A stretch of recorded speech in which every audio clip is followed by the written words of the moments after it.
ఎలా ఉన్నారు? అందరూ బాగున్నారు కదా? మనం ఏదైనా సరే పాజిటివ్ వేలో చూస్తే పాజిటివ్ గానే కనపడుతుంది, అదే నెగటివ్ వేలో చూస్తే నెగటివ్ గా కనపడుతుంది.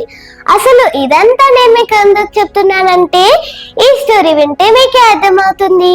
సో ఇంకెందుకు late, let's start our show dear శీర్షిక. అంతకంటే ముందు డియర్ శీర్షిక అనే మన ఛానల్ ని సబ్స్క్రైబ్ చేసుకోండి.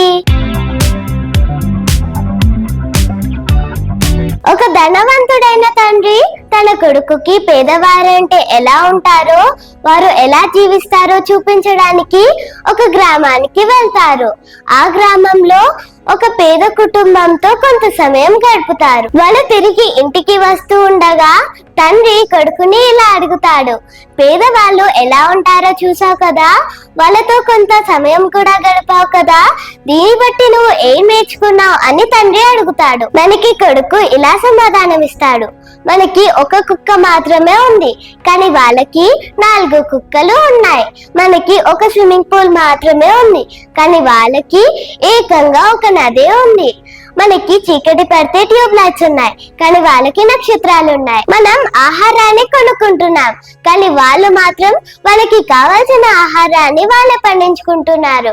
మనకి రక్షణగా గోడలుంటే వాళ్ళకి రక్షణగా స్నేహితులు ఉన్నారు. మనం టీవీ, సెల్ ఫోన్స్ తో కాలక్షేపం చేస్తుంటే వాళ్ళు మాత్రం వారి బంధుమిత్రులతో, కుటుంబంతో ఆనందంగా గడుపుతున్నారు. మనం ఎంత పేదవాళ్ళమో నాకు చూపించినందుకు చాలా థ్యాంక్స్ నాన్న అని ఆ కొడుకు అంటాడు.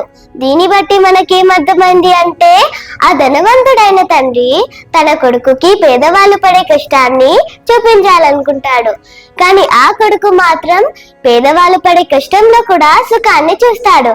అందుకే నేను అన్నా కదా, మనం పాజిటివ్ వేలో చూస్తే పాజిటివ్ గానే కనిపిస్తుంది, అదే నెగటివ్ వేలో చూస్తే నెగటివ్ గానే కనిపిస్తుంది. So no negativity, positive vibe ని క్రియేట్ చేద్దాం. ఈ వీడియో కనుక మీకు నచ్చినట్లయితే please like, share, comment and subscribe dear శీర్షిక. Signing off, by.